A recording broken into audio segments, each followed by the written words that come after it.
If you've been following the Windows and PC market for the last few years, well, things have finally stabilized. But in the year 2020, things could dramatically change. This is why I think Microsoft has a few tricks up their sleeve or new ideas. Today we're going to talk about those and why it's so important. Stay tuned. Ever since the rise of smartphones, well, we started to see the decline of the PC and laptops, and it was actually a big deal at least 5 or 6 years ago. Since then, things have stabilized a little bit. Part of that's because of the rise of two-in-one devices, which has sort of transformed and reinvented the category. I should also point out gaming PCs have basically always done well, which is why you hear people talk about gaming PCs all the time. So one area in the PC market that has never actually declined, we've seen a lot of growth and investment. That's why companies like Razer have been able to step in and charge, well, $4,000 for a laptop. Now, a lot of this has been driven by enterprise as well. So we've seen in the last 2 years a lot of companies buying up laptops again. HP, Lenovo, Dell, and even a little bit of Microsoft have actually been doing quite well in this market. A lot of this is leading up to the year 2020, specifically January 14th. On that day is when Microsoft will stop supporting Windows 7. Now, for a lot of you, Windows 7 is no big deal. It was years ago.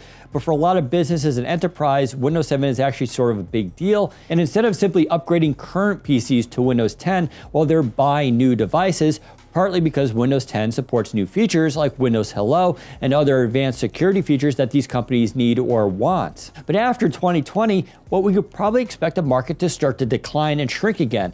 After all, it doesn't seem that people are upgrading laptops quite as often as, say, smartphones. And even with smartphones, we've gone to 2 years to approaching 3 years for that too, as that market plateaus. Now, none of this is actually a big deal in the sense that a stabilized, mature market, this is what you expect. It's the same reason why you're probably not buying a new car every 2 to 3 years either. But this obviously impacts Microsoft and its partners who do sell a lot of PCs and would like to continue to sell PCs. So how do you go forward? Well, you try to reinvent the category. And I think this is one reason why, if you paid attention to this channel, well, you've heard us talk a lot about things like Windows Core OS, which we do expect to start to hear about going into 2019, specifically at Build this year and possibly later on in the fall. Now, this will affect things like Surface Hub 2, HoloLens 2, as well as future devices like Centaurus, as well as Andromeda, if that ever comes to market as well. Things like dual display laptops, which seems a little weird and niche, are going to continue to be experimented with and evolve in the marketplace, as well as Windows 10 and ARM. None of this should really surprise anyone. This is Microsoft trying to innovate. They're taking multiple technologies, things like 5G, ARM technology, foldable displays, and reinvent what we know as the PC. The problem, of course, is none of this is solid. So just because you can make a foldable device doesn't mean it's going to do well. We're starting to see this already with smartphones, where we're getting teased with Mobile World Congress. A lot of foldable phones are coming out. A lot of people are questioning, what problem does this actually solve?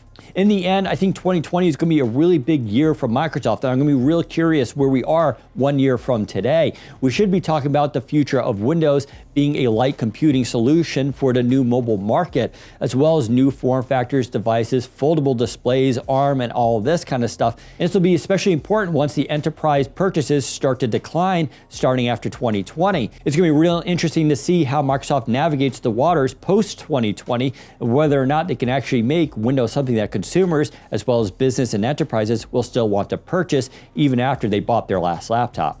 All right, so there are some quick thoughts why I think the year 2020 is going to be a big make or break year for Microsoft and Windows 10.